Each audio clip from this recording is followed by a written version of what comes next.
Bonjour, bienvenue dans la série sur les bases de la mécanique quantique. Donc on a vu l'effet photoélectrique et on a vu que dans cet effet, on retrouvait la constante de Planck. Et ça ne peut pas être un hasard. Alors, dans l'étude du corps noir, nous avions supposé que l'énergie lumineuse ne pouvait être émise que par paquet ou par bouffée de valeur h nu. Et supposons que la lumière soit réellement composée de paquets d'énergie h nu. C'est-à-dire que l'on ne suppose pas que ces paquets soient une question d'émission de la lumière par les atomes, mais que la lumière soit réellement composée de petits corpuscules d'énergie h nu.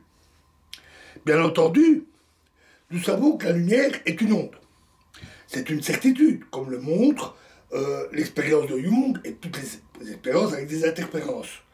Et d'ailleurs, même dans l'expression h nu, nu, c'est une propriété purement ondulatoire. C'est la fréquence de l'onde.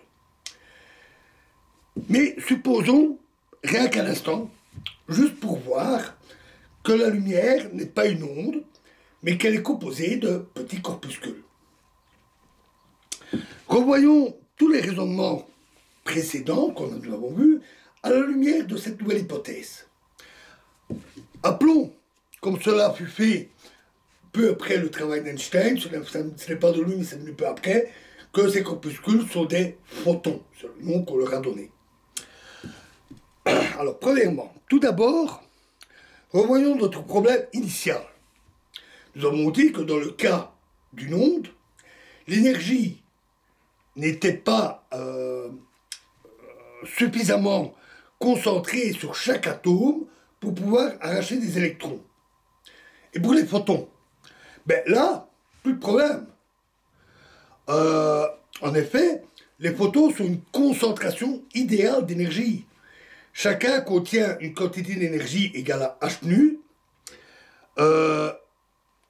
et ce petit corpuscule va heurter un électron de plein fouet,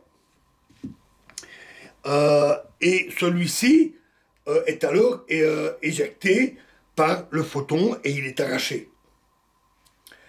Deuxièmement, faisons varier l'intensité de la lumière. Si l'on double l'intensité de la lumière, l'énergie lumineuse totale double. Ça, nous le savons, et nous l'avions dit. Mais la fréquence, elle, n'a pas changé. Donc, l'énergie des photons n'a pas changé. Chaque corpuscule est toujours d'énergie h nu. Donc, en réalité, c'est que le nombre total de photons a doublé. Ce n'est pas l'énergie des photons qui augmente, c'est leur nombre. Et l'énergie des photons n'ayant pas changé, lorsqu'ils arrachent un électron, il n'y a aucune raison que l'énergie d'un électron soit différente. L'énergie des électrons reste la même. Par contre, comme il y a 2 fois plus de photons qui viennent percuter le métal, la cathode, il y a alors 2 fois plus d'électrons qui sont arrachés. Et l'intensité du courant double. Et donc ça explique tout. Troisièmement, faisons varier la fréquence. L'énergie reçue par l'électron est celle du photon, c'est-à-dire ce que nous avions appelé E1. E1 égale h nu.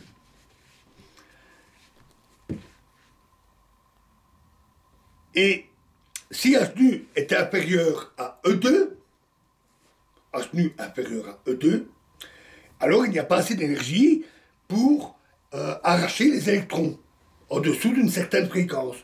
Il n'y a pas de courant. Et donc ça marche aussi. Et donc on a déduit aussi que il y a courant quand c'est inférieur, il n'y a pas de courant quand c'est inférieur à E2, c'est-à-dire à la limite h du 0 égale E2. Ce qui donne un bon moyen, en mesurant cette fréquence frontière, d'obtenir l'énergie E2, celle qui sert à arracher l'électron, et elle correspond très bien expérimentalement aux autres mesures de l'énergie que nous avions citées. Quatrièmement, l'énergie communiquée à l'électron par un photon de fréquence nu est E égale E1 moins E2.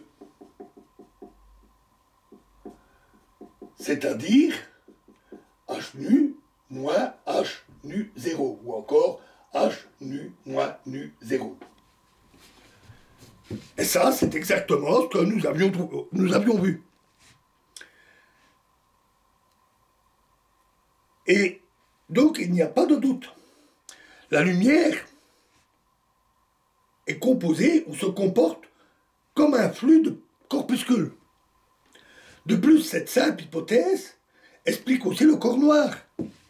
Plus besoin d'un mécanisme mystérieux pour expliquer l'émission de bouffées d'énergie par les atomes. Les bouffées sont tout simplement les photons eux-mêmes. Mais nous ne connaissons toujours pas ce mécanisme d'émission, bien sûr, des photons dans le corps noir. Nous ne connaissons pas la façon dont fonctionnent les atomes. Mais le fait qu'ils soient émis sous forme de paquets n'a plus rien d'étrange. Ce sont des paquets. Conclusion, qu'Einstein n'a pas hésité à tirer de ses expériences. Ça paraît vraiment évident. Contrairement à Planck, qui avait moins d'évidence avec le corps noir et qui fut beaucoup plus timoré pour oser lancer une telle hypothèse aussi iconoclaste. Onde ou corpuscule? D'ailleurs, même après les travaux d'Einstein, il a subsisté encore des réticences. Certains avaient du mal à admettre ça. Des corpuscules, la lumière, on sait que c'est des ondes. Et la théorie électromagnétique, et les interférences, et toutes les expériences qui ont été menées avec la lumière. Après tout, si l'émission se fait par paquet, on peut imaginer que l'absorption puisse aussi se faire par paquet. Oui, sauf que cette hypothèse ne correspond pas vraiment avec l'expérience, puisque elle n'explique pas pourquoi l'énergie se concentrerait en un point donné et en plus plutôt aléatoire.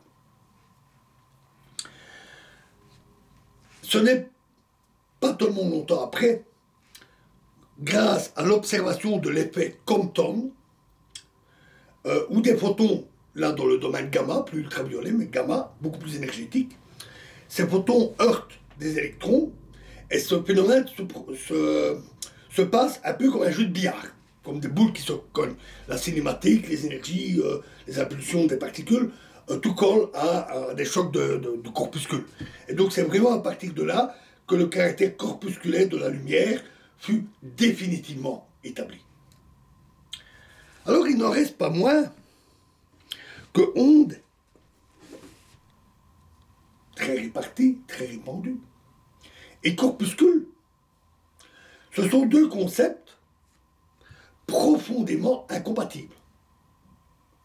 Il y a une sacrée différence entre une vague et une boule de bowling. Comment un objet pourrait-il être en même temps une grande vague et en même temps une boule de bowling? Et si les deux comportements, les ondes à travers beaucoup d'expériences, et les corpuscules à travers ces expériences que nous venons de voir, si les deux sont bien établis, ondes et corpuscules, comment est-ce possible? Donc on va réfléchir un peu à ça. Et dans la prochaine vidéo, on va se pencher un peu sur cette étrange question. Je vous remercie.